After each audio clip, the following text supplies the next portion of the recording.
It's the Travel Planner Show with Kevin and Sue McCarthy. And I must say that we have never had a guest like this before on the Travel Planners radio show, but I am so glad to be talking with Mr. John Seitz, a master wine cellar builder. Now, that's quite a certification. That sure is. When it comes from Wine Enthusiast magazine. And he builds wine cellars for the stars and restaurants. Hello, John. Welcome to the Travel Planners show. Thank you for having me on. And as it turns out, he's from kind of right here in our backyard, but you spend most of your time on the road. You've even written a book, I think. Tell us more about that. Yeah, what I do is I travel the country. I build a lot of the wine cellars for all the wine enthusiasts of the nation. I just came in from Newport Beach, California, built about a 4,400-bottle library wine cellar for a customer there. And presently, I'm in Washington, D.C. Aha. Now, when we say master wine cellar builder, I would be remiss if I didn't say, for example, you've built a lot of the wine cellars, if not all of them, for the likes of Ruth's Chris Steakhouse and also, Regis Philbin. And I mean, go ahead, drop some names on us. How about another St. Louis favorite, Rusty Wallace? Built a wine cellar for him. Oh, NASCAR driver. I built a wine cellar for Annika Sorensen out of Florida. The CEOs and CEFs of the major corporations. I mean, my A-list just goes on and on and on. So we have car racing, we have golf, we've got a little bit of everything there. All right, let's get down to the nuts and bolts of this. I've looked at some of your websites, and you've actually given some tips about what is a good wine cellar and how to build that. When we come back, and I think a lot of people who travel to Europe or anywhere come back with bottles of wine as souvenirs or that good bottle of wine that you wouldn't buy at home otherwise. Now, I have a little corner of our basement set aside here, and I have some old shoe racks from the Brown Shoe Manufacturing Company, solid oak.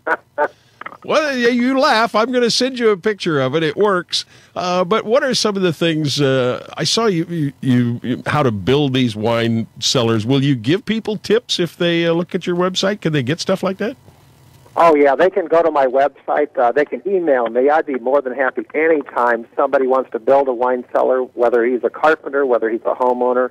My advice over the phone is free. Now, if you want me to come to your house, of course, there's a fee for that. Yeah. But, you know, some of the tips on a wine cellar that most people forget about is that all-important vapor barrier, which goes on the warm side of, which goes on the warm side of the wine cellar, which is the outside of the wine cellar. And why do you need a vapor barrier? I thought you wanted your wines to breathe. No, you want humidity and temperature controlled. Humidity shouldn't get any more than 70%. If it gets any more than that, there's a possibility of getting mold and mildew into your wines, which could eventually get into your cork. And then when you open up that great bottle of wine that you've been saving for 10, 15 years, those two little words come up, oh, crap. Yeah. So what do you do with all these places down in Florida where they don't have basements to put it in a nice, cool basement? There you go. have to build a separate room? Well, again, I tell people that you can build a wine cellar anywhere you can put a refrigerator because you are building a refrigerator. It's vapor barrier, temperature controlled, climate controlled room. And that temperature in there is going to stay about 55 to 57 degrees, providing you put a good cooling unit in there. So you could put one in a garage, as long as you built around it. You made a room around it. Right. What you do is you build a wine cellar just like you would any other room, but then you have to have it climate controlled, like a refrigerator. You can't expect a refrigerator to work if you have the door off. That's true. Yeah, that sums it up, doesn't it?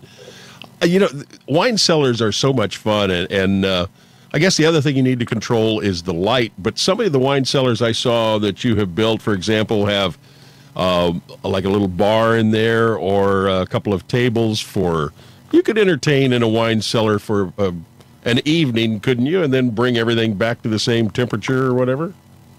No, you don't want to do that simply because you want to maintain that temperature at 55 to 57 degrees.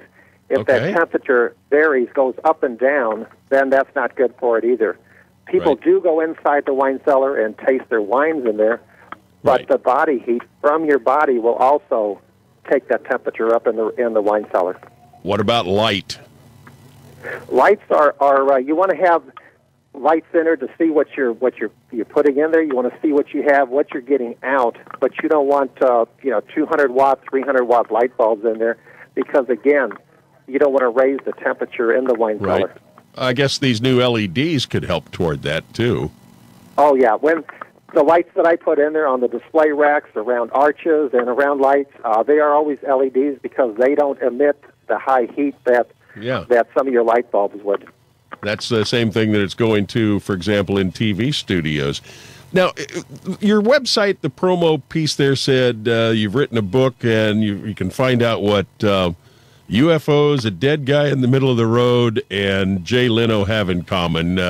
What can you at least give us some idea of what that's about? Well, if you get the book and read the book, of course, I'm not going to tell you all the answers, but All right. But Regis Philbin and Robert Redford, they have a lot in common that people wouldn't think they would, and my book would tell it all. There's also a funny story about Regis's house when Joy asked me to change a light bulb, and I just about pulled the whole fixture out of the ceiling trying to fix a light bulb for him. That's not So that good. would answer. So that would answer the age-old question of how many wine cellar builders does it take to change a light bulb at Regis Philbin's house? There you Now, go. you mentioned that you are on the road and you're not just driving around in a pickup truck, are you? No, I have a 40-foot luxury motorhome that I drive around in. It's very comfortable. It has the marble floor. It has the kitchen, the bathroom, and, of course, it has a wine chiller. I knew it. All right. But I would think that draws some attention when you park it in front of somebody's house. Well, it has it has my picture on it, obviously, from the book. It has pictures of wine cellars on it. So whenever I do park it in front of somebody's house, I do want it to draw attention simply because, that's how I make my money and how I get more business. Very good. So if someone wanted to contact you to talk to you about building a wine cellar, how would they do that? You can go to my website, www.magnumcellars.net. You could call me direct. I have a St. Louis phone number, 314-606-1233. Or if you go to any wine cellar builder basically in the country of the big wine companies like the Wine Enthusiast, Vino Temp, American Classics, I build wine cellars for them. So no matter who you call, you're going to get me anyway. You are the man. We were in Bordeaux doing some recording and videotaping last year, and I found it very interesting. They are taxed by the wines that they store in their wine cellars. You would be amazed at the number of, quote, hidden wine cellars in various... Oh, yes. Yeah, we're not going to name names, but... we saw them. Wine cellars are a fascinating thing, and when you want one, John Seitz is the guy to call. All right, John, thanks for giving us a few minutes of your time. Thank you. Let us know when you're back in town. I'd love to get together. I'd like to meet I want you to Will see do. that RV. And do we have time to say one more thing? quickly, about 10 seconds. I want to say thanks to all the guys coming back from Iraq, all the veterans. They're having a parade there in St. Louis today. That's right. That's right. Yes, you are absolutely Thank you correct. for saying that. All right, I'm Kevin. And I'm Sue McCarthy. And we'll be back with more of the Travel Planner Show right after this on the Global American Broadcasting Network.